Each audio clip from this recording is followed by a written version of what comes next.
Okay, the disinformation on this is going to be coming forward very, very quickly, so I think it's important to have a record on this. I've been waiting for all the information to coalesce, and all the information that I need seems to be present. Okay. War crimes are currently being committed in the Donbas region of Ukraine, East Ukraine, the portion of Ukraine that has been, for the past 8 years, more or less completely controlled by Russian-backed separatist groups. So, 2 days ago, Russia alleged a planned genocide by Ukraine against the people in that region was to be committed. They alleged this without evidence. The claims to that point have been debunked, and were immediately so, but that doesn't stop them from making them. And in response, the separatist groups in East Ukraine claimed that they were going to evacuate civilians to Russia, to the tune of hundreds of thousands of people. Following, Russia claims there's going to be a genocide in the Donbas region, which I'm going to be referring to, East Ukraine, and Russian-backed separatists, who, while not legally agents of Russia, are nonetheless directly beholden to Russia, say they're going to evacuate civilians to Russia, a thing which I must insist you cannot do without Russian government permission. If the Russian separatists were not acting directly in accordance with Russia, they would not be able to just escort hundreds of thousands of troops across the border of two feuding countries. There's obviously a degree of coordination going on over there. Anyway, people are being moved out to Russia. However, not all of them are, because service-age men are being forbidden from leaving the region. The decree of the self-proclaimed LNR leader Leonid Pasichnik,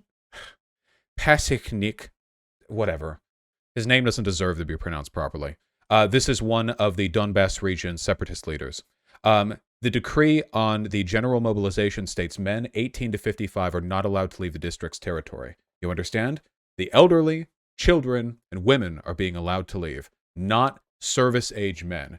Now, it probably doesn't take a tremendous guess to understand why they would want to keep service-age men in a conflicted region where there is likely to be severe military aggression soon. Over here, this article talks about how the separatist groups in the Donbas region are explicitly encouraging those service-age men to enlist, to fight in the coming conflict. I appeal to all the men in the Republic who can hold weapons to defend their families, their children, wives, mothers, Pushilin said. Together we will achieve the coveted victory that we all need. They are trying to bring people in, urging reservists to show up at military enlistment offices, trying to get everyone in and over there. So, what's happening here is that citizens of Ukraine, as the Donbas region is a part of Ukraine, are being told by Russian separatists in their region of Ukraine to enlist for the coming conflict. Nothing here is a war crime, unless you were able to find evidence, say, of forced enlistment, of people being threatened unless they were willing to enlist. Now, the Geneva Convention explicitly describes the behavior which I just explained to be a war crime. Right here in the grave breaches section of the Geneva Convention Wikipedia page, you can see right here, compelling a protected person, which a civilian is, to serve in the armed forces of a hostile power. So, you must understand that even though the Donbas region, the area where Russian separatists essentially control things, that does not mean there are not literally millions of civilians there. Civilians whose political positions we are not fully aware of, political positions which maybe they're pro-Russian, maybe they're pro-Ukraine, maybe they're ambivalent, maybe they want to keep quiet so whichever side ends up winning doesn't kill them. It's difficult to say. But the act of conscripting forcibly civilians to have them fight in your service against their country is a war crime. There was a historical term for this behavior, and they were called war slaves.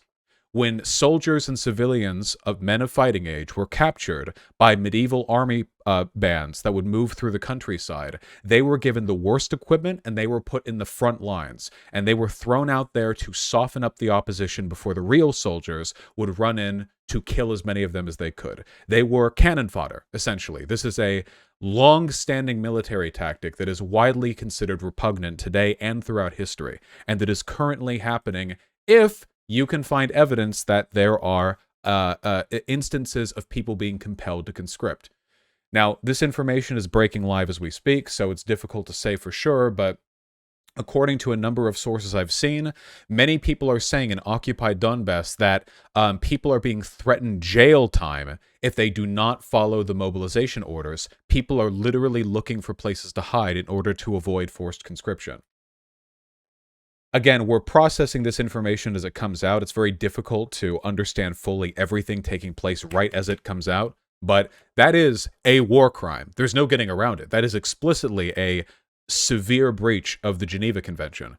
These men in the Donbass region of undeterminable political alignment are going to be used as cannon fodder. They will be up there, up front. They will be given the worst equipment and the least training, and they will be the first to die. We saw videos of people lining up in front of enlistment offices, and I don't think it's an exaggeration to say that by next week, many of them are going to be dead. Because of course you would throw those people out front before soldiers.